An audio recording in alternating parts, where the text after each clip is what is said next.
valientes alcemos nuestro canto con viva emoción. Y del mundo a la paz ostentemos nuestro invicto glorioso pendón. Salve el pueblo que intrépido y fuerte a la guerra a morir se lanzó, cuando en bélico reto de muerte sus cadenas de esclavos rompió.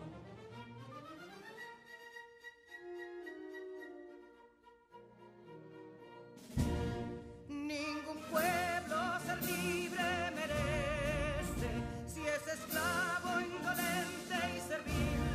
Si en su pecho la llama no crece, que templó el heroísmo viril. Más que estrella la indómita y brava, siempre altiva la frente alzará. Que si fuere mil veces esclava, otras tantas ser libre sabrá. Que si dono y ardita expusieron de un intruso señor al desdén. Las carreras Belén campos fueron, que cubiertos de gloria se ven.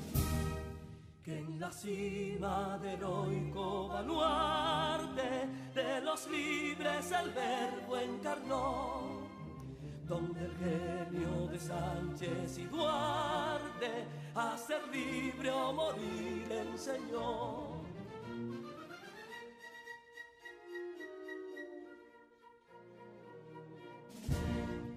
Y si pudo inconsulto caudillo de esas glorias el brillo empañar, de la guerra se vio en Capotillo la bandera de fuego ondear.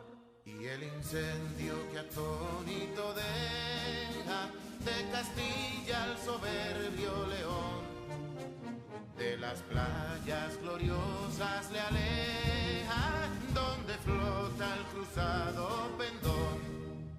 Compatriotas, mostremos erguida nuestra frente orgullosos de hoy más, que Quisqueya será destruida, pero sierva de nuevo jamás.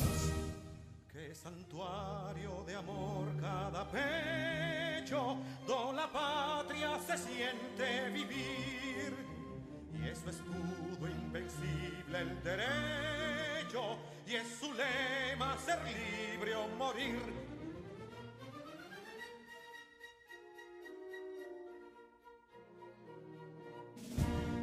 Libertad que aún se yergue serena, la victoria en su carro triunfal, y el clarín de la guerra aún resuena, pregonando su gloria inmortal.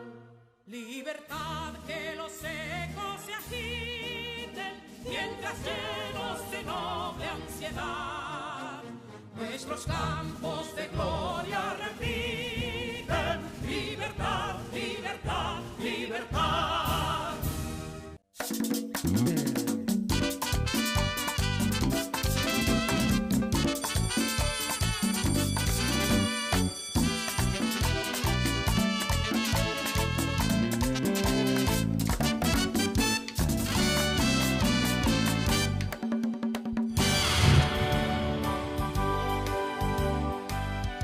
Coherencia es la relación lógica entre dos cosas o entre las partes o elementos de algo, de modo que no se produce contradicción ni oposición entre ellas.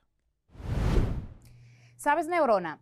La palabra clave, coherencia, es una de mis preferidas, porque eso habla de que tiene que existir una relación armónica entre lo que dices y lo que haces.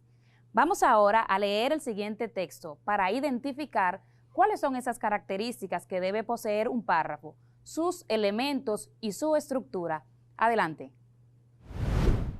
El hombre cada vez necesita mayor cantidad de información para integrarse en el sistema social.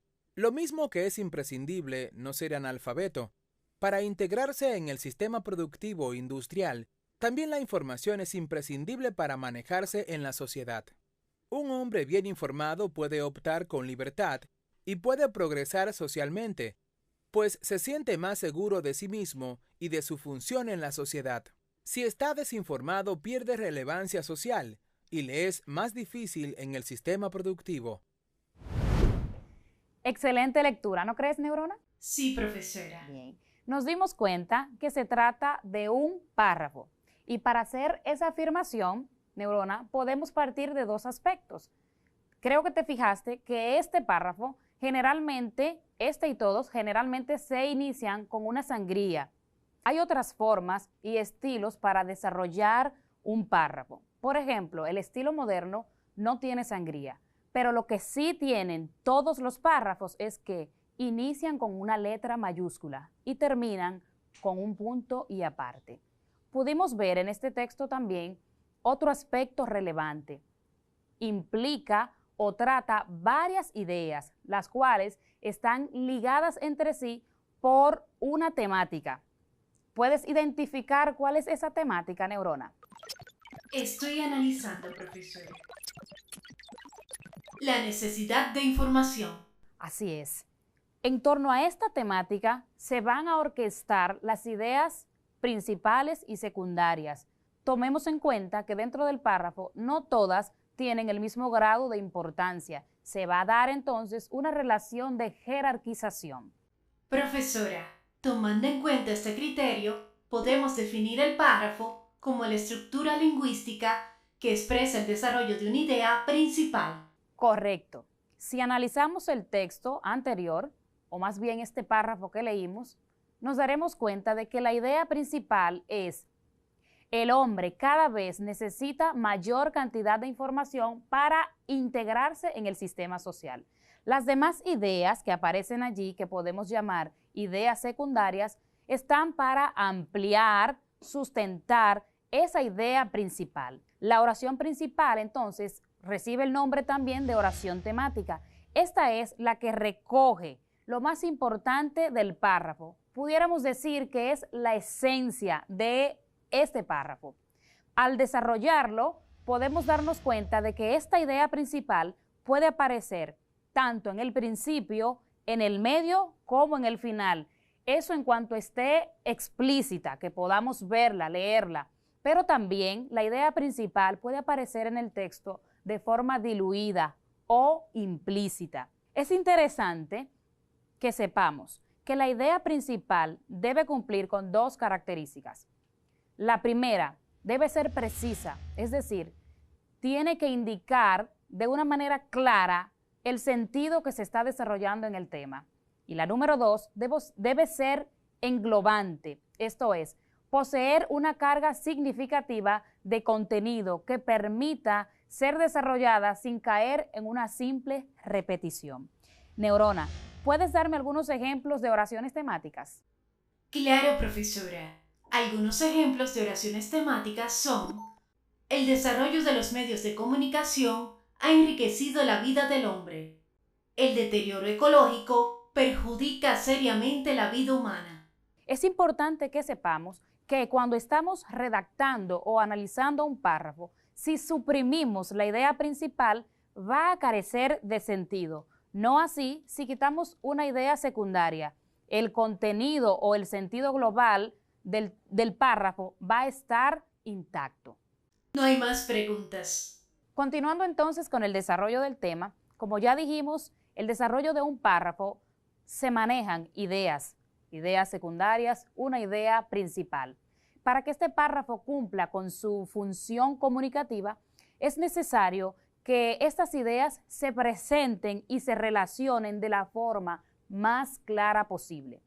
Y para esto, hablábamos de la coherencia y la cohesión que deben estar muy presentes en ese párrafo, pero un elemento o un recurso que va a permitir que esa relación se establezca de una manera clara y coherente son nexos gramaticales o conectores lógicos. Los nexos gramaticales o conectores lógicos sirven para enlazar, unir ideas o también párrafos, ¿por qué no? Dentro de los más usados están los de contraste. Estos sirven para introducir una idea que es opuesta a la otra. Dentro de ellos están, sin embargo, pero, no obstante, al contrario, entre otros. Los de consecuencia son los nexos que van a permitir introducir la causa o la razón que han dado origen a algo. Entre los más usados tenemos, así pues, por tanto, en consecuencia, porque. Los nexos de adición van a introducir una idea que tiene que ver con la ya antes anunciada, van a sumar, van a adicionar. Entre los más usados están, además, en adición, también, entre otros. Nexos de ejemplos o de ejemplificación van a explicar, o más bien son conectores, palabras que van a introducir una idea, una oración que va a explicar la ya antes dicha mediante algún ejemplo. Por ejemplo, en particular, esto es, entre otros. Los de síntesis, síntesis tiene que ver con conclusión, resumir, recoger. Entre los más usados están en conclusión, finalmente, como resultado. Y los de consecuencia de valor van a introducir asimismo el momento, el orden en que sucedieron los hechos, si se puede decir, primero, segundo, tercero, está hablando en qué orden han ocurrido, también pueden llamarse de orden. Y los de tiempo, como su nombre lo indica, justamente van a introducir una idea que no ha sido antes dicha o que ya solo va a ser retomada. Después, previamente, entonces, están hablando de tiempo. No del tiempo donde ocurrieron los hechos, sino el tiempo donde se introducen las nuevas oraciones o las ideas. Ahora vamos a dejarlo un momento en pantalla para que puedan copiar.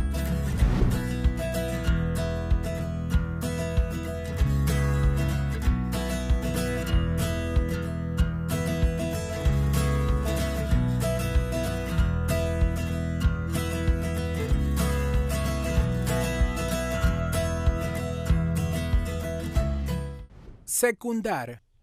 Este término se refiere a la acción de proporcionar, favorecer, ayudar, cooperar y auxiliar a una persona para que pueda realizar sus propósitos. Dijo el renombrado apóstol Pablo, es mejor dar que recibir. No menos cierto es esta frase.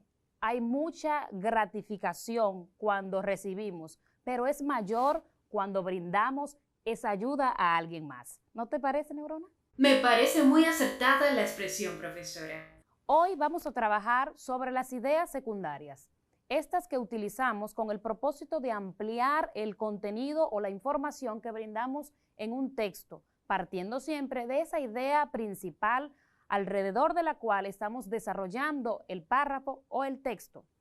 Como ya sabemos, el párrafo es una unidad discursiva que forma parte de un escrito en el cual se desarrolla una idea principal o idea central que tiene una oración o una idea con un sentido completo. Ahora, ¿cuáles son esas dos partes primordiales dentro de la estructura del párrafo? Se divide en dos partes. La idea principal, que puede estar en una oración llamada también oración principal.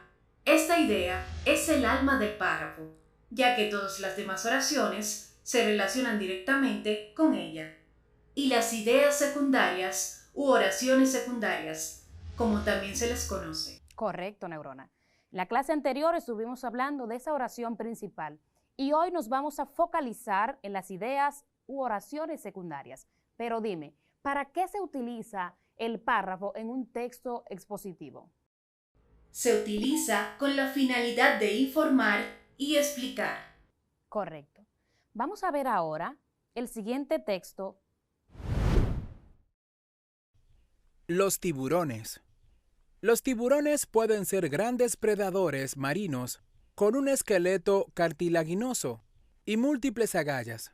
Las agallas están a los lados o debajo de la cabeza Los tiburones tienen varias hileras de dientes en la boca. Estos predadores pueden ser de varios tamaños, desde especies pequeñas de las profundidades marinas al tiburón ballena.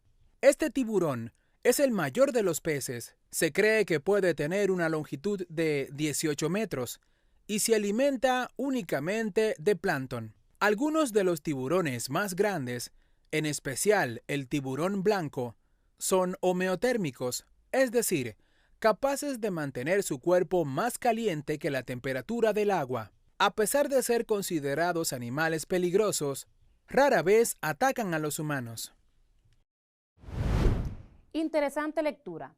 Quiero recordarles que cuando vamos a leer es importante que realicemos ese ejercicio exploratorio del que siempre hablamos en cada clase, en cada momento. Identificar esas palabras que desconoces, ir al diccionario si es preciso para que encuentres el significado y puedas tener una comprensión mucho más amplia de lo que estás leyendo. Como acabamos de ver, este texto es un artículo expositivo que nos está informando o explicando esas características de este animal tan peligroso como lo es el tiburón. Este texto está compuesto por varios párrafos. ¿Pudiste notar? Cada párrafo inicia con una mayúscula y termina con un punto y aparte, como hablábamos en clases anteriores. Dentro de cada párrafo están las ideas secundarias, la idea principal, están ahí dentro. Es cuestión de identificar, poder distinguir una y otra. Vamos a analizar ahora el primer párrafo de ese texto que ya leímos. Los tiburones pueden ser grandes predadores marinos con un esqueleto cartilaginoso y múltiples agallas. Las agallas están a los lados o debajo de la cabeza. Los tiburones tienen varias hileras de dientes en la boca. El primer párrafo consta de estas oraciones y en la primera se encuentra la idea principal, la cual recoge el tema. ¿Cuál es ese tema? Las características de los tiburones. Las demás ideas que aparecen ahí están para ampliar, para alimentar eso que ya estamos diciendo, las características de los tiburones. Ahí están las ideas secundarias. Todo párrafo necesita de las ideas secundarias. Son como el soporte, lo que se utiliza para ampliar, para ejemplificar, de manera que pueda haber una mayor comprensión. Todo párrafo necesita, reitero, de esas oraciones secundarias. Átomo. Un átomo es la unidad de partículas más pequeñas existente como sustancia simple, pudiendo intervenir en una combinación química. Es la unidad mínima de la materia, de lo que se componen los sólidos, líquidos y gases. Los átomos se agrupan, pudiendo ser del mismo tipo o diferentes, para formar moléculas, las cuales, a su vez, constituye la materia de la que están compuestos los cuerpos que existen. Así es, mis queridos estudiantes. Así como nosotros tenemos múltiples interrogantes, desde la antigüedad, el ser humano se ha cuestionado de qué estaba constituida o formada la materia. Y unos 400 años antes de Cristo, el filósofo griego Demócrito consideró que la materia estaba constituida por pequeñísimas partículas que no podían ser divididas en otras partículas más pequeñas. Por esta palabra indivisible les llamó átomos, que en griego quiere decir aquello que no se puede dividir. Demócrito atribuyó a los átomos las cualidades de ser indivisibles, eternos e inmutables. Sin embargo, las ideas de Demócrito sobre la materia no fueron aceptadas por los filósofos de su época y tuvieron que pasar aproximadamente 2200 años para que la idea de los átomos fuera nuevamente tomada en consideración. Maestra Sara, me da mucha curiosidad. ¿De qué trata la clase de hoy? En nuestra clase de hoy vamos a aprender acerca del concepto y la estructura interna del átomo. Además, vamos a ver cuáles fueron las principales ideas que dieron lugar a la definición del átomo y vamos también a realizar el día de hoy la introducción a la teoría atómica. Vaya, realmente el día de hoy estará cargado de mucho aprendizaje. Así es. Vamos a iniciar entonces hablando sobre la teoría atómica. Me parece increíble que fueran necesarios casi 20 siglos para que la idea de que la materia estaba constituida por átomos volviera a surgir. Desde las concepciones griegas de Demócrito y Leucipo, 400 años antes de Cristo, hasta el 1806 no se había hablado más de esto, que fue el año en el cual John Dalton retomó la idea. Él trató de explicar la relación que existe entre la masa de los compuestos y las reacciones químicas y sugirió que los elementos están constituidos por átomos, los cuales son unas minúsculas partículas esféricas, compactas e indivisibles. Vamos a ver un poco sobre la vida de este científico. John Dalton nació en Eaglesfield, Reino Unido, el 6 de septiembre de 1766. Algo muy curioso sobre este científico es que en el año 1792, al querer obsequiarle a su madre unas medias azules, pudo descubrir que ni él ni su hermano eran capaces de diferenciar los colores, pues las medias que para ellos eran azules resultaron siendo rojas, razón que lo llevó a titular su primer artículo científico Hechos extraordinarios relacionados con la visión de los colores. Este defecto genético es expuesto de forma científica por Dalton y es por eso que a esta patología se le conoce con el nombre de daltonismo, en su honor. En 1802 establece su ley o ley de Dalton sobre las presiones parciales. En 1803 su aporte es aún más significativo, haciendo su mayor contribución a la ciencia con la teoría atómica. Esto lo hace merecedor en 1825 de una condecoración especial por su trabajo por parte de la Real Sociedad, de la cual formaba parte desde 1822. Su vida social era prácticamente nula. Tuvo muy pocos amigos y nunca se casó. El 27 de julio de 1844, John Dalton muere en Manchester, Reino Unido. Interesante la biografía de John Dalton. Debemos recordar que su teoría atómica contenía 8 postulados, pero de estos hay 4 que son más importantes, han sido los que más han destacado a través de la historia. ¿Tú los conoces, Neurona? Claro que sí. Estos son los siguientes. Todos los elementos están formados por partículas extremadamente pequeñas e indivisibles llamadas átomos. Los átomos de un mismo elemento tienen igual masa y las mismas propiedades. Sin embargo, difieren de los otros elementos. Los compuestos se forman por combinaciones entre átomos de diferentes elementos. Y por último, los átomos de 2 o más elementos se pueden combinar en más de una proporción para formar compuestos diferentes, con una masa 2000 veces menor que la de los protones o neutrones. Giran constantemente, atraídos por el núcleo. Muy bien, estos son los 4 postulados más destacados de John Dalton.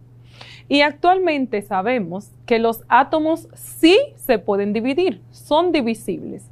Además, para un elemento químico, sus átomos pueden tener distinta masa. Y los átomos de un elemento se pueden transmutar en átomos de otro elemento mediante cambios nucleares. Es decir, que aunque algunos de los postulados de John Dalton estaban equivocados, representaron un gran avance científico para la época. Prácticamente lo que Dalton hizo fue que reorganizó los conocimientos de su época y por este trabajo es considerado por algunos científicos como el padre de la teoría atómica moderna. Tuvo que pasar muchísimo más tiempo y durante este periodo haberse descubierto nuevos hechos que dieron luz al conocimiento de la estructura de la materia. Así que en la actualidad, para explicar la diversidad de la materia, la teoría atómica admite 3 hechos importantes. El primero es que la materia es discontinua, es decir, que está formada por partículas muy pequeñas que no se pueden observar a simple vista, y estas partículas son denominadas átomos. El segundo hecho es el siguiente. La diversidad de la materia se explica, por un lado, por la existencia de átomos de diferentes tipos con propiedades distintas, como es el caso de la masa, y por otro lado, por las múltiples combinaciones posibles de varios átomos iguales o diferentes. Así tenemos entonces algunas sustancias que están formadas por un grupo de átomos del mismo tipo y otras por uniones de átomos de diferentes tipos. Y el tercer hecho es que hay un número limitado de sustancias puras que están formadas por un solo tipo de átomos, que al combinarse forman todas las sustancias que existen en la naturaleza, cada una de estas sustancias con propiedades distintas. Modelo. Dentro del ámbito de las ciencias, un modelo es una construcción imaginaria de un objeto o un proceso que se elabora para explicar, entender, describir y o analizar algún aspecto de la realidad a partir de teorías y leyes en vigencia. De esta forma, un modelo es elaborado para comprender una parte de la realidad. Es decir, que los modelos son descripciones formales, herramientas científicas, que relacionan elementos y que están basados en hipótesis.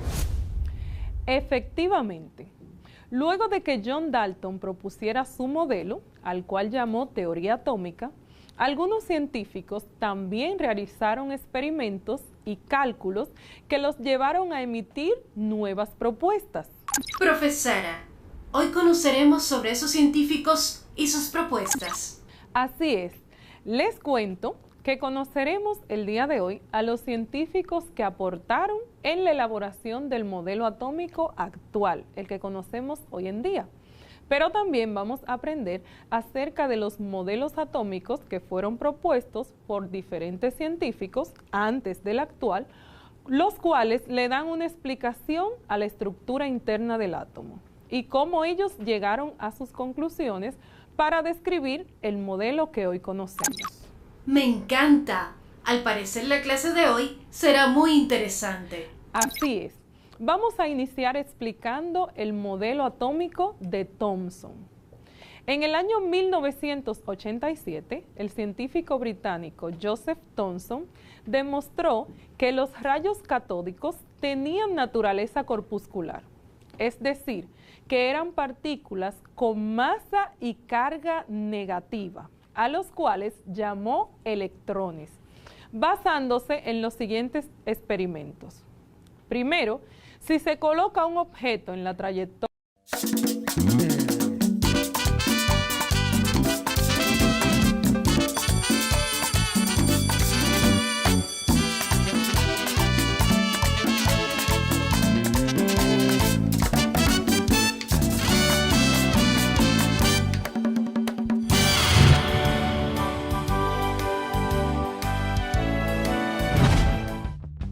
is a view, a advice, or judgment formed about something, not necessarily based on facts or knowledge.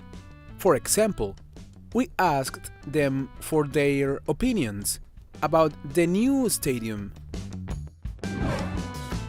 Opinión. Es un punto de vista, un consejo o juicio formado sobre algo, no necesariamente basado en hechos o conocimientos. Por ejemplo, le preguntamos su opinión sobre el nuevo estadio. Very good. Yes, remember that we use opinion as a noun to mean belief or a judgment about someone or something.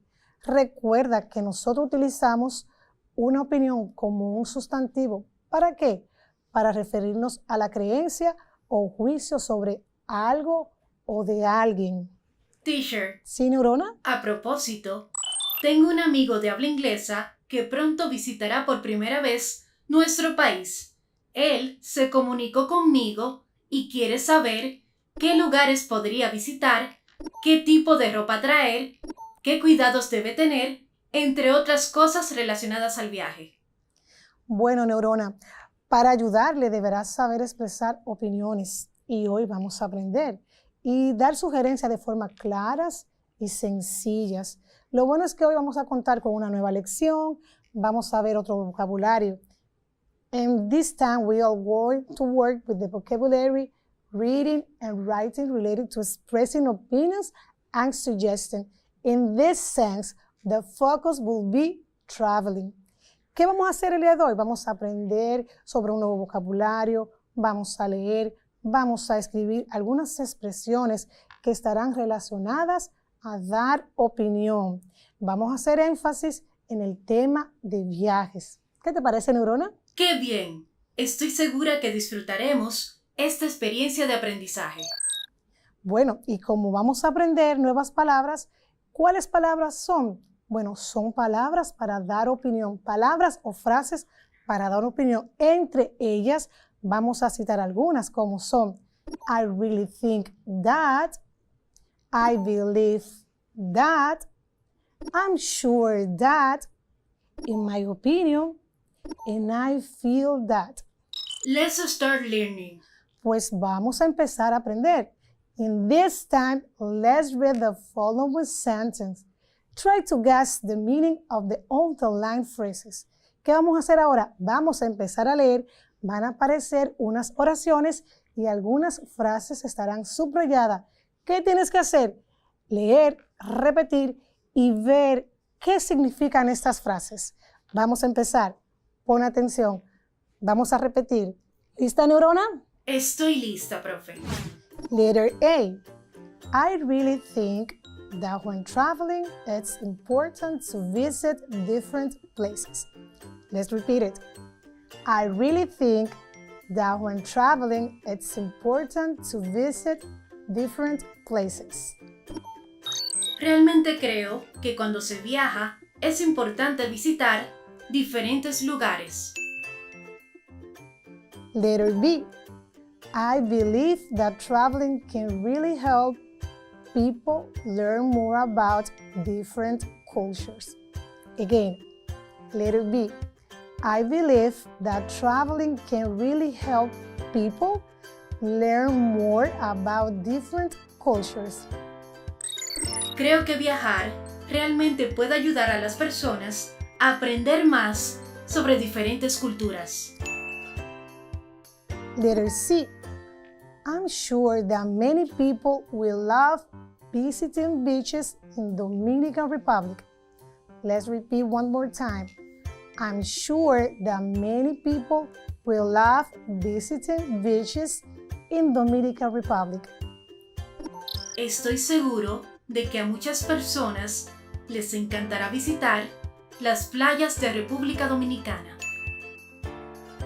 Letter D. In my opinion, spending money on traveling is worth every penny. One more time. Letter D. In my opinion, spending money on traveling is worth every penny. En mi opinión, gastar dinero en viajes vale cada centavo. And the last one, I feel that it's a lot of fun when I get to travel with my whole family. One more time. Letter E. I feel that it's a lot of fun when I get to travel with my whole family. Siento que es muy divertido viajar con toda la familia. Excelente trabajo, pero aquí no nos detenemos. Vamos a seguir practicando. voy a volver a leer esas expresiones que salen subrayadas y tú vas a decirme, te voy a dar 3 opciones, A, B y C. ¿Qué quiere decir estas expresiones? Vamos a ver cómo está el conocimiento. Vamos a empezar con la letra A. I really think that. Letter B. I believe that. Letter C. I'm sure that. Letter D. In my opinion. Letter E. I feel that. Si te fijas, aparecen subrayadas. Te acabo de volver a repetir estas opciones. Tienes que decirme qué piensas, de qué tratan estas expresiones. What do you think these underlined phrases are expressing? ¿Qué están expresando estas frases subrayadas? Letter A, patience. Letter B, opinions. And letter C, dreams. Piensa un poquito, analiza, ¿y cuál tú crees que es la opción correcta? A, B or C? Think a little bit.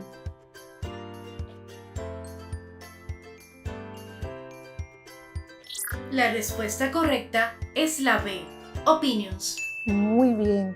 Espero que en casa también hayas elegido la opción B, que dice que trata de opiniones.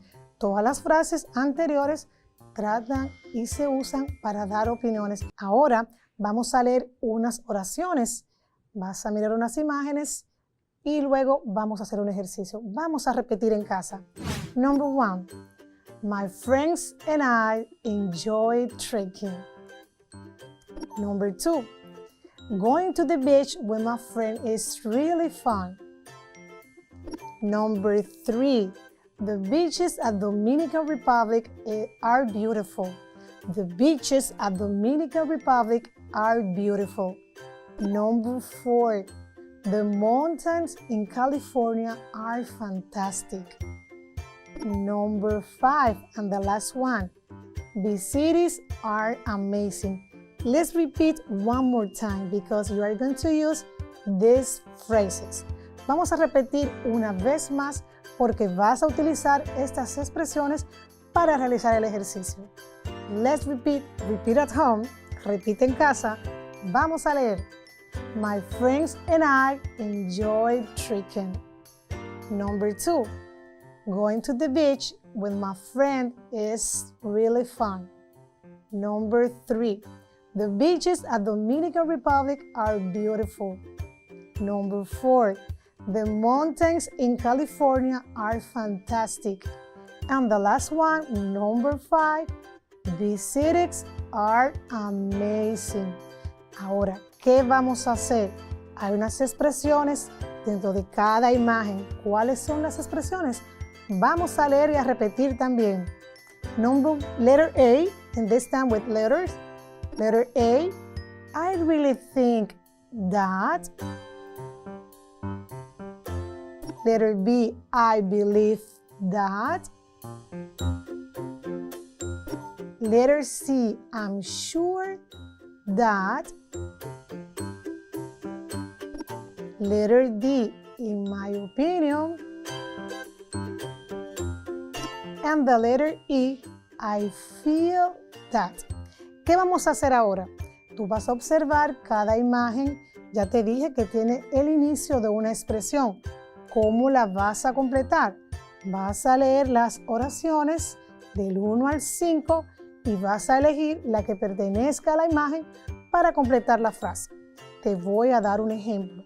Vamos a hacer la número 1 para que veas cómo debes de realizarla. Ok, let's read the first example. Vamos a leer el primer ejemplo. Yo voy a leer dentro del cuadro qué expresión tiene y me voy a la lista de las oraciones o de las oraciones que son 5 en este caso y vas a elegir la que concuerde con la imagen para completar esa oración. Me voy a la lista, voy a buscar y veo que la número 3 es la indicada y voy a completar esa expresión en esa imagen que dice I really think that the beaches at Dominican Republic are beautiful. Si te fijas, la imagen está representando una playa y tiene la expresión I really think that seleccioné la oración número 3 que dice, beaches at Dominican Republic are beautiful. Y tengo una frase completa que pertenece a la imagen. I really think that the beaches at Dominican Republic are beautiful. Creo que las playas en República Dominicana son hermosas. Ahora tienes que prestar mucha atención, observar y hacer lo mismo. Observa la imagen, te va a la lista de oraciones y completa cada expresión. Vamos a practicar. Les vamos a dar 5 segundos. 5, 4, 3, 2, 1. Listo. La segunda corresponde a la siguiente. I believe that the mountains in California are fantastic. La tercera dice así. I feel that going to the beach with my friends is really fun. La cuarta. I'm sure that these cities are amazing. Y por último, la número 5. In my opinion, my friends. Progressif. C'est un adjectif qui décrit ce qui suit une progression. En grammaire, il existe la forme progressive qui exprime une action en cours à un moment donné. Par exemple, le présent progressif, aussi appelé présent continu, qui précise que l'action est en train de se faire au moment où l'on parle. Progresivo. Es un adjetivo que describe lo que sigue, avanza o progresa. En gramática, existe la forma progresiva que indica que una acción está en curso en un momento determinado. Por ejemplo, el presente progresivo o presente continuo que precisa que la acción se está llevando a cabo en el momento que se está hablando. Por ejemplo, estoy hablando. Et voilà, comme nous avons déjà annoncé, aujourd'hui, nous sommes en train de parler des activités qui se déroulent au moment où l'on parle. Pour cela, nous allons utiliser la structure suivante. Le verbe être, ser ou estar, au présent simple, plus en train de. En train de. En train de. Plus infinitif du verbe principal. Le verbe être au présent simple plus en train de plus l'infinitif du verbe principal. Et maintenant, tu te rappelles le verbe être au présent simple? ¿Te acuerdas el verbo être en presente simple? Me imagino que sí, claro. ¿Podrías darme algún ejemplo, algunos ejemplos? Oui, professeur. Je suis professeur. Tu es étudiant. Il est grand. Elle est au supermarché. Elle est au supermarché. Nous sommes contents. Nous sommes contents. Vous êtes dominicain. Vous êtes dominicain. Ils sont dans la salle de classe. Ils sont dans la salle de classe. Elles sont au restaurant. Très bien, Néon. Et maintenant, écoute et observe les phrases suivantes. Ahora, escucha y observa las siguientes oraciones. Maintenant, je suis en train de prendre mon petit déjeuner. Ahora estoy desayunando. Je suis en train de regarder la télé. Estoy viendo televisión. Il est en train de lire un livre. Él está leyendo un libro. Tu es en train d'apprendre le français. Estás aprendiendo francés. Nous sommes en train d'écouter le professeur parler. Estamos escuchando al profesor hablar. Ils sont en train de faire leurs devoirs. Ellos están haciendo sus tareas. Si has observado o como has podido observar, expresar el presente progresivo en francés es muy fácil. Lo único diferente a la estructura del español es el infinitivo en lugar del gerundio. Recuerda, la estructura en francés es verbo être en presente simple más en train de. En et en, train, T-R-A-I-N,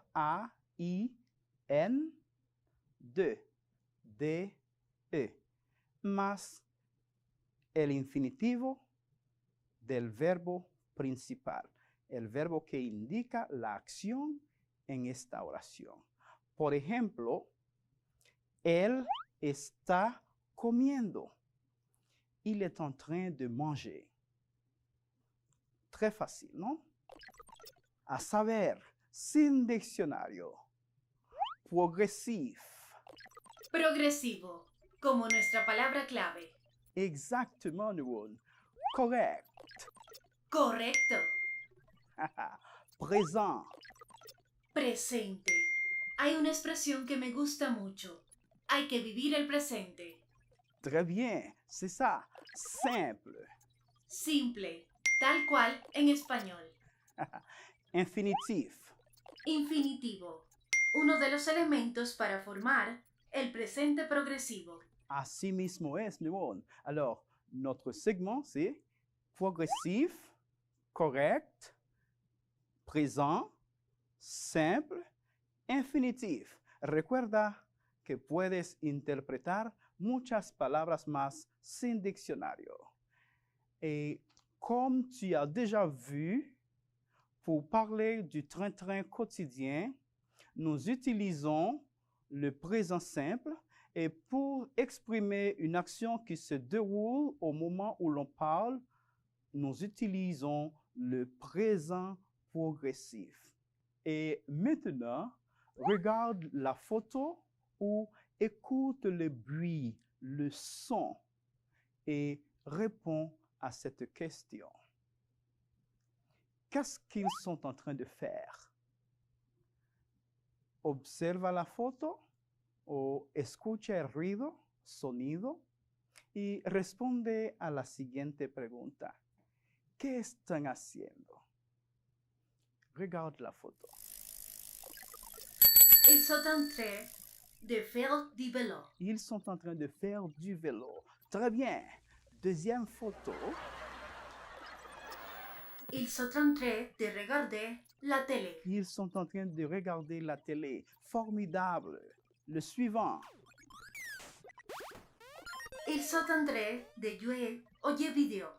Ils sont en train de jouer aux jeux vidéo. Très bien. Formidable. C'est l'opération, la manifestation d'une volonté pour réaliser quelque chose. Alors, c'est l'exercice de la faculté d'agir. Acción es la manifestación de una voluntad realizando algo. Es pues el ejercicio de la facultad de actuar. Ahora, nous allons faire un petit rappel. Vamos a recordar un poco. Complétez avec le verbe être au présent simple. Complétez con el verbo être, ser, estar, en presente simple. Écoute avec attention. Tu en train de faire ton devoir de français. Tu es. Exactement. Tu es en train de faire ton devoir de français. Paul et René en train de jouer au football. Paul et René sont. Paul et René sont en train de jouer au football. Très bien. Je en train d'étudier mes leçons de français. Je suis. Je suis en train d'étudier mes leçons de français. Estoy estudiando mis lecciones, mis clases de francés. Très bien. Il en train de prendre son petit déjeuner. Il est. Il est en train de prendre son petit déj. Très bien. Vous en train de dîner avec votre famille. Vous êtes. Vous êtes. Très bien. Et finalement, elle, au pluriel, hein, et elle, S. E-2-L-E-S. En train d'écouter de la musique. Elles sont. Elles sont en train d'écouter de la musique. Très bien. Et voilà. Tu te rappelles les expressions suivantes? Aller à l'école. Ir a la escuela. Très bien. Faire du vélo. Montar bicicleta. Aller au supermarché. Ir al supermercado. Voyager. Viajar. Lire un message. Leer un mensaje. Regarder la télé. Ver televisión. Dormir. Dormir. ¿Ves? Qué bueno que te acordaste o te has acordado o recuerdas lo que has aprendido. Sin diccionario, sans dictionnaire. Message. Mensaje. Espace. Espace. Espacio. Camarade. Camarade. Como preguntaba el joven, camarada. Très bien. Pique-nique. Pique-nique. Picnic. Principal. Principal. Tal cual en español. Principal. Très bien. ¿Has visto qué fácil es? Recuerda siempre hacer tu lista de palabras o expresiones que puedes traducir, interpretar sin la ayuda de un diccionario. Y ahora te presentamos nuestro vocabulario de hoy. Écoutez attentivement et répétez après moi, s'il vous plaît. Cuisiner. Cuisiner. Faire la vaisselle. Faire la vaisselle. Courir. Courir. Fêter. Fêter. Se promener. Se promener. Faire des courses. Faire des courses. Faire un pique-nique. Faire un picnic. Y ahora te invitamos a traducir estas palabras o expresiones con nosotros. Cuisiner. Cocinar. Faire la vaisselle. Fregar. Una actividad que no le gusta a muchas personas. Courir. Correr. Fêter. Festejar. Se promener. Ir de paseo. Faire des courses. Ir de compras. Faire un pique-nique. Hacer un picnic. Et écris au moins 4 phrases au présent continu.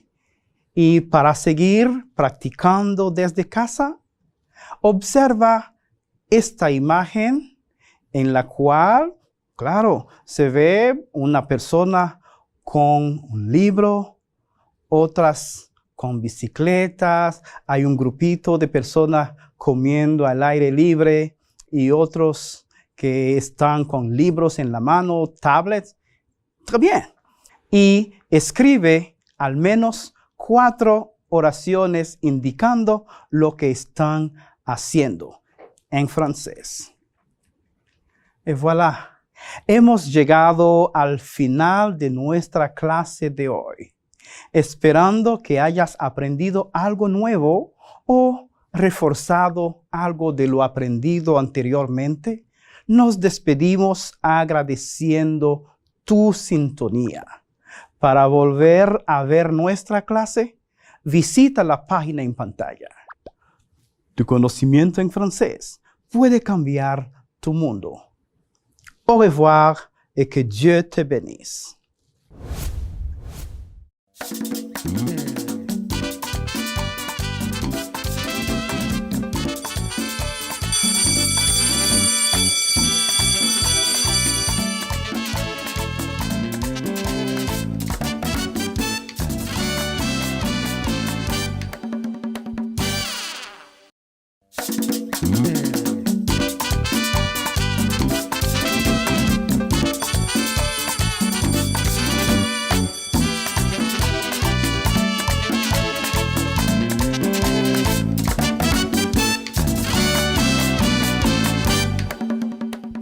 Queridos estudiantes de tercero de secundaria, sean bienvenidos a esta, su asignatura Ciencias Sociales, iniciando con la aventura del conocimiento con un tema de sumo interés, Estado de Derecho. Pero antes de iniciar, sabemos que tenemos un compromiso cívico que hoy, a través de ese hábito, está salvando vidas.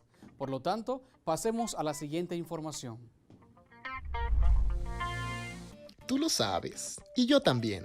Gracias al sentido del tacto podemos percibir el tamaño, la forma, la textura, dureza y la temperatura de los objetos.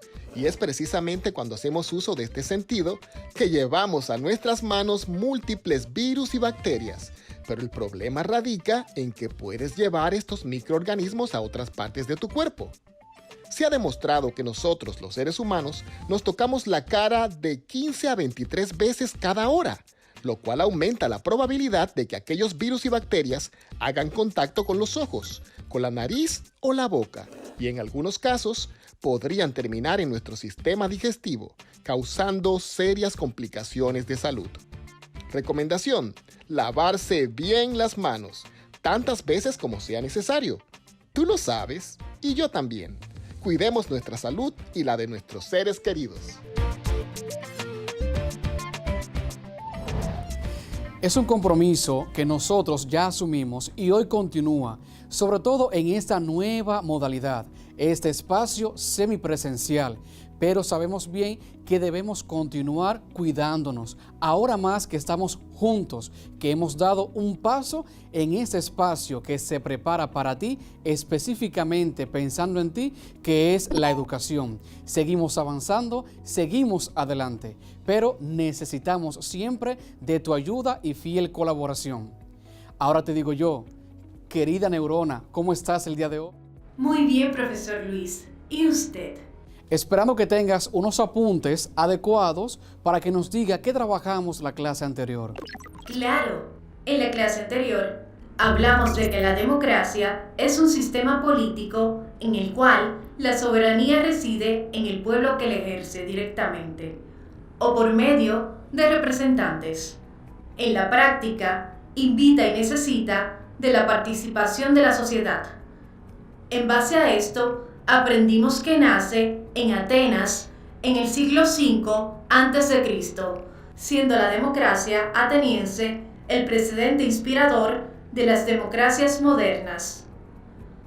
Luego se nos mostró lo que dice la Constitución Dominicana acerca de que somos un Estado social y democrático de derecho.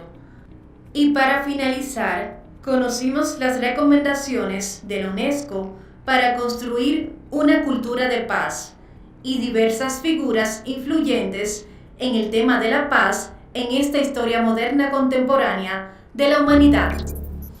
Bien, mil gracias por tus aportes. De lo que ella ha dicho, debemos resaltar 2 puntos. El primero, nosotros, República Dominicana, somos realmente un gobierno democrático, un Estado social democrático. Así lo define nuestra Carta Magna, la Constitución Dominicana. Y dentro de esto debemos de reconocer que como un sistema de este estilo tenemos representantes, y estos representantes están en los diversos poderes: judicial, legislativo, ejecutivo. Representantes que son elegidos específicamente por el pueblo. Ahora te muestro la palabra clave del día, y nuestra palabra clave es derecho. Derecho. Según el diccionario de la Real Academia de la Lengua Española, es la facultad del ser humano para hacer legítimamente lo que conduce a los fines de su vida.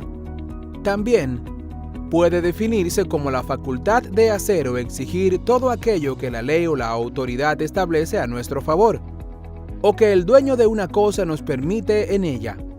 Ambas tienen en común ser un conjunto de principios y normas expresivos de una idea de justicia y de orden, que regulan las relaciones humanas en toda sociedad y cuya observancia puede ser impuesta de manera coactiva. ¿Te das cuenta? El derecho, como un principio legal, tiene dos elementos esenciales: el deber y aquello que te corresponde hacer, que es eso, el deber, y aquello por lo que se te debe otorgar, el derecho, lo que tú necesitas que te avale a ti como ciudadano de una nación. El derecho como fundamento legal te protege. ¿De qué? De aquellas acciones que son realizadas en la sociedad. Por lo tanto, la vida social eminentemente está regida por leyes, y esas leyes tienen un respaldo, el cumplimiento de la misma. ¿Qué ocurre con esto? Que el Estado de Derecho, bien es cierto que es una palabra reciente, que nosotros escuchamos en el lenguaje contemporáneo, pero ocurre que esto tiene secuelas, o más bien es una secuela de lo que ha evolucionado en la historia de la humanidad. ¿Por qué? Porque en la antigüedad, aunque específicamente no se utilizaba la palabra Estado de Derecho, si bien a lo que eso se refiere ya se implementaba. Por ejemplo, Atenas, como te mencionaba Neurona, se vivía en un estado de derecho. Sin embargo, ellos no hacían uso de esta palabra, no utilizaban esta expresión, pero sí su significado estaba implementado. Con esto ocurre que hoy en día ya sí utilizamos el significado y la palabra. Eso tiene alusión a finales del siglo XVIII con Immanuel Kant, ese filósofo alemán que en su teoría del Estado hace mención, referencia al significado, uso y expresión de esto, Estado de Derecho, que se refiere eminentemente a un principio de gobernanza. ¿Con qué? Que el Estado, quien gobierna el Estado, tiene el deber, el derecho de cumplir con ese rol de administrar los recursos del pueblo, de la sociedad. Esto apunta a entidades públicas, privadas, a todos, nos atañe a todos, porque es un principio por medio del cual se rige en base a las leyes el caminar de la sociedad. Aquí tienes una idea muy esencial. Como es un sistema democrático en el que se eligen representantes, se necesita que esos representantes cumplan con la labor, con su rol de administrar fielmente los recursos del Estado. No puede ser de manera subjetiva, sino en base al derecho, en base a lo legal. ¿Qué ocurre aquí? Que cada persona que es elegida por el pueblo por medio del sufragio dentro de este sistema democrático siempre tiene el deber de cumplir con su rol de administrador de aquellos recursos del Estado. Es sencillo, fíjate, pasa lo siguiente. Cuando se elige el presidente de una nación, ya ese presidente está dentro del sistema democrático. Ahora, como somos un Estado de derecho, es decir, regido por leyes, ese presidente que ha sido elegido, aunque tenga intenciones con el pueblo, su labor número uno es administrar los recursos del Estado. ¿En base a qué? A lo que dicta la ley de la nación. Por lo tanto, para seguridad de los ciudadanos y para seguridad del mismo gobernante que ejerce esa labor política, que en principio es voluntaria, se necesita el amparo de la ley. Es para cuidarse ambas partes, pero sobre todo para custodiar lo que es el organismo central de la sociedad, que son sus leyes. Por eso es la expresión Estado de Derecho, un Estado en el que el derecho, la ley, se hace presente.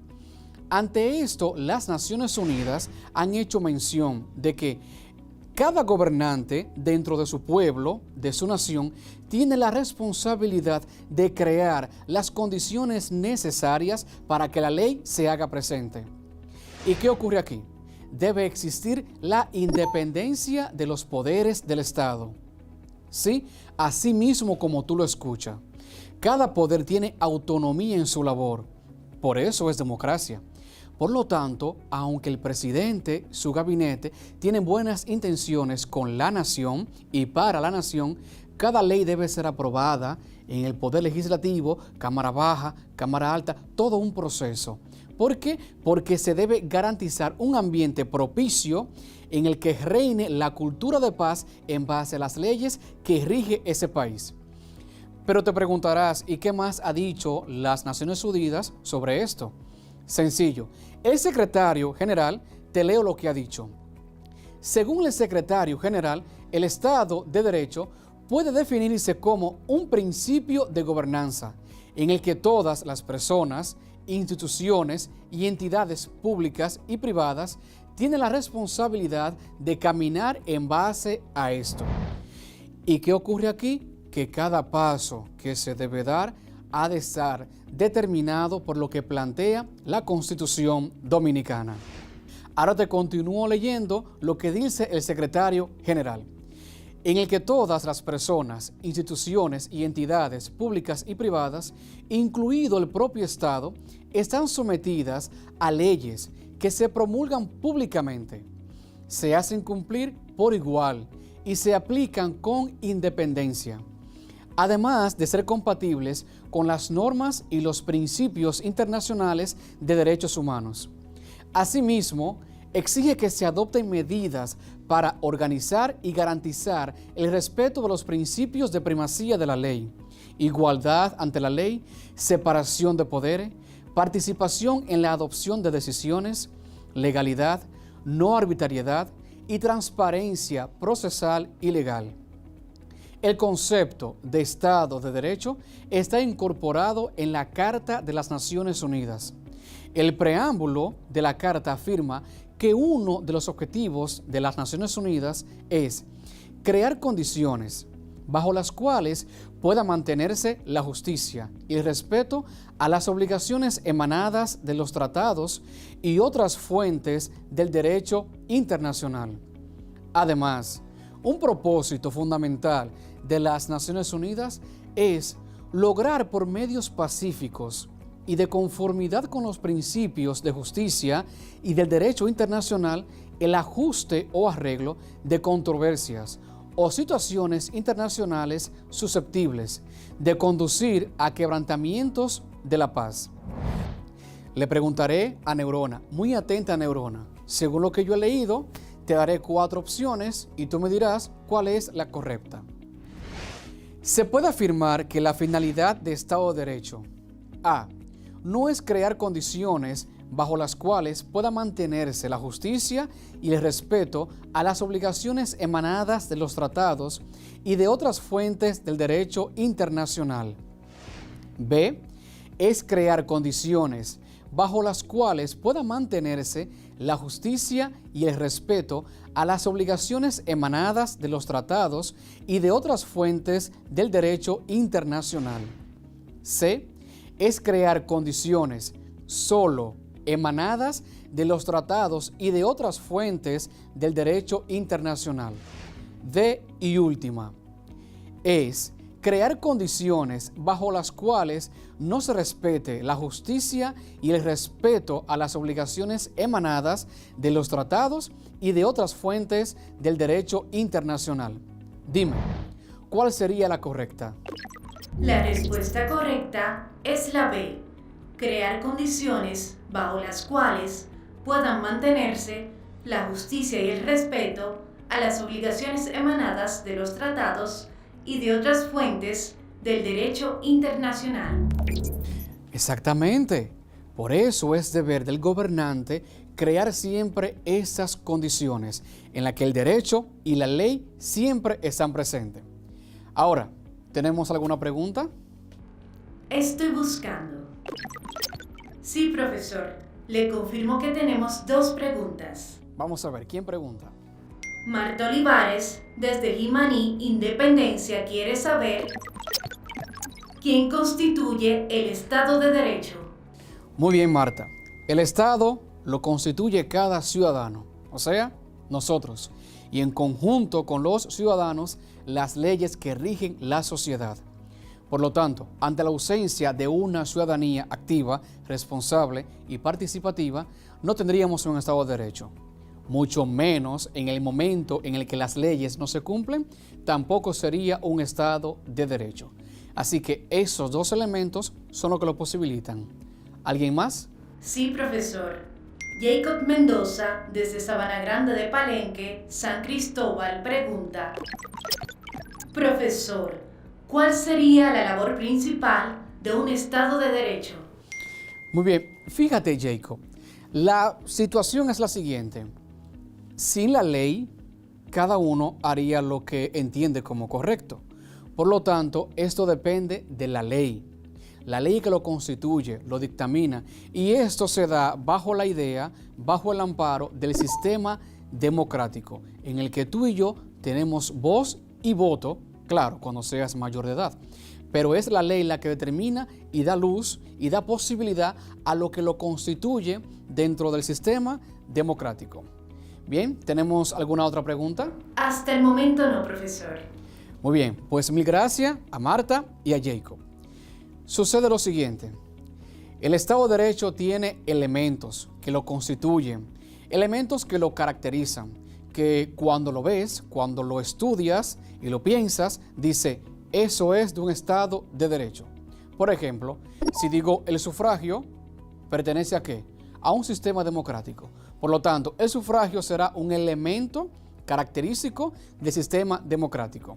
El Estado de Derecho, asimismo, tiene elementos que lo hacen conocer, que lo hacen notar e identificar de otro. Fíjate, tenemos el de la organización del Estado. También tenemos el reconocimiento de la Constitución Nacional, la garantía procesal, sobre todo de cargos constitucionales, pero sobre todo cuando está bajo la ley.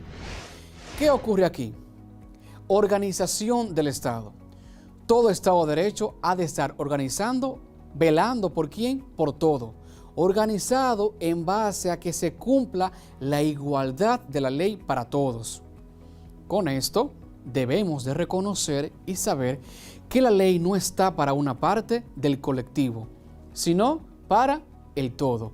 Ante la ley, como ante los ojos de Dios, todos somos iguales y debemos de ser considerados como tal, prevaleciendo dos elementos: la dignidad humana, sobre todo, y los derechos fundamentales, aquellos derechos que fueron promulgados en el 1948.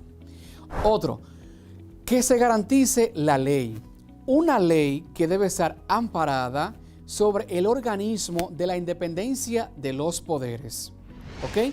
Y que se garantice los procesos, sobre todo aquellos que tienen que ver con la Constitución. Por eso, lo que ocurre debe ser juzgado ante la ley. Cada situación, de manera objetiva, debe ser evaluada ante la ley. Te pongo un ejemplo. Un país latinoamericano que de momento es juzgado por los organismos internacionales de que dentro de este hay violencia, no hay respeto a los derechos humanos y ellos se niegan, pero hay evidencia concreta de que eso está ocurriendo. ¿Qué pasa con ese país?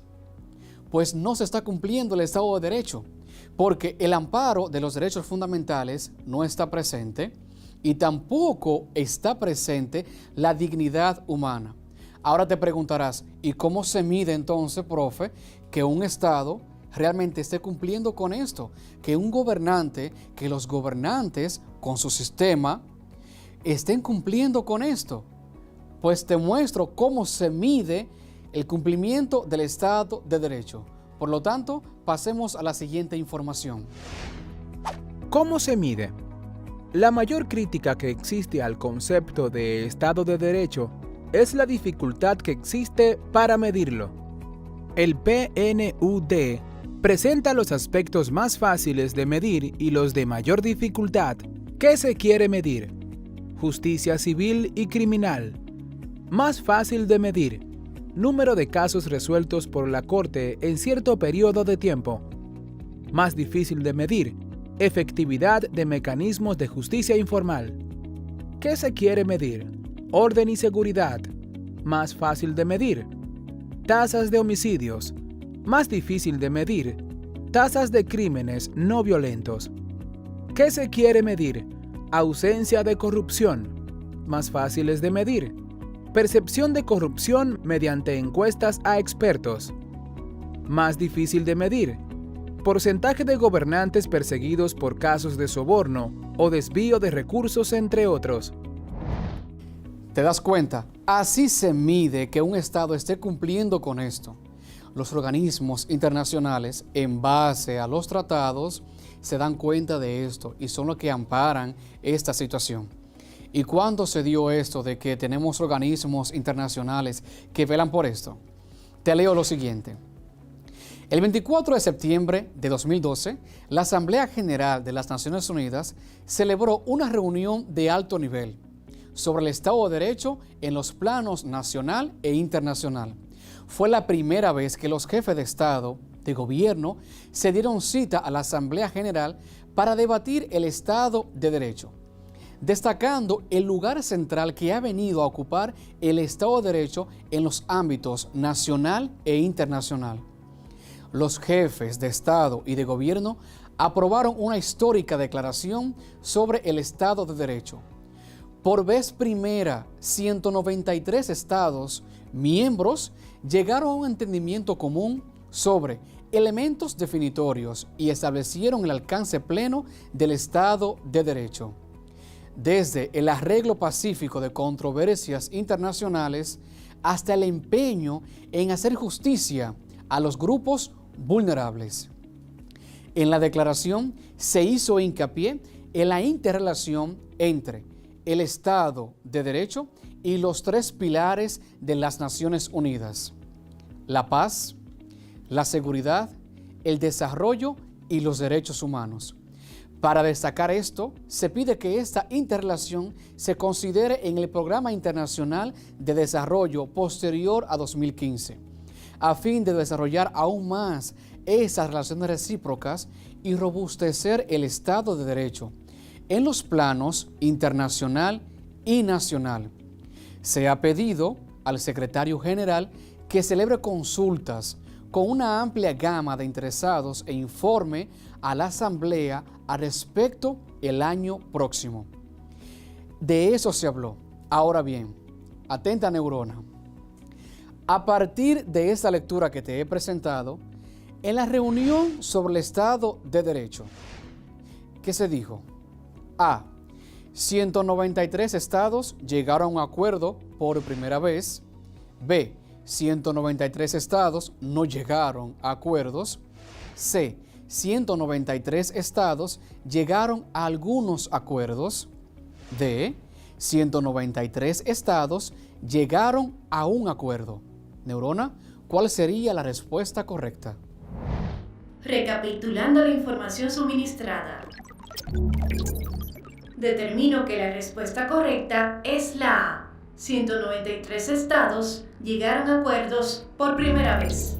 Exactamente. Y desde este punto ya conocemos por qué los organismos internacionales tienen esa cuota de responsabilidad, aunque cada país tiene su autonomía, por velar por cada ciudadano. Ahora tengo para ti un falso y verdadero. Y te pido que aquellas que sean falsas las justifique. ¿Ok? ¿Te parece bien? Por supuesto, profesor Luis. Primero, según las Naciones Unidas, el Estado de Derecho es un principio de gobernanza. Eso es verdadero. Muy bien. Segundo, un propósito fundamental de las Naciones Unidas es lograr por medios pacíficos y de conformidad con los principios de la justicia y el derecho internacional. La respuesta correcta es verdadera. Exacto.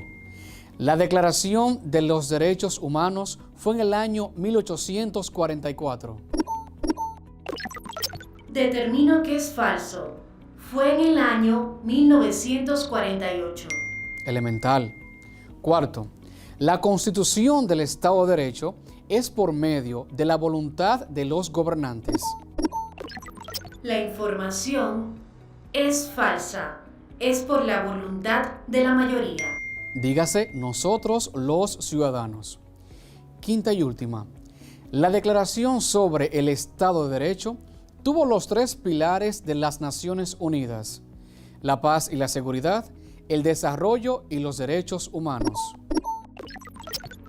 Verdadero. Exactamente. Ahora, Neurona, ¿tienes para nosotros el resumen del día? Claro que sí, profesor Luis. Hablamos de que la conformación del Estado de Derecho se refiere a una evolución del término en la historia de la democracia.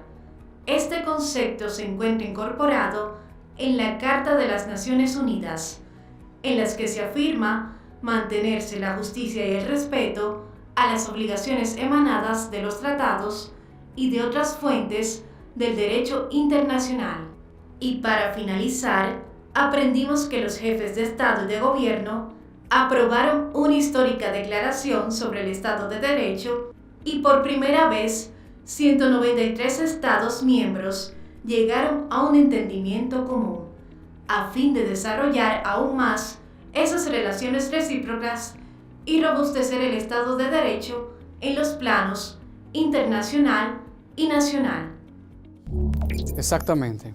Ya tenemos información suficiente para nuestra asignación, que es realizar un periódico escolar.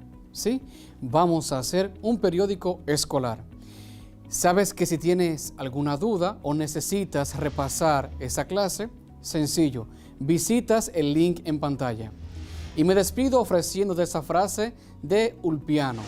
Y él decía: el derecho consiste en 3 reglas o principios básicos: vivir honestamente, no dañar a los demás y dar a cada uno lo suyo. Es el arte de lo bueno y lo equitativo. Nos vemos hasta la próxima.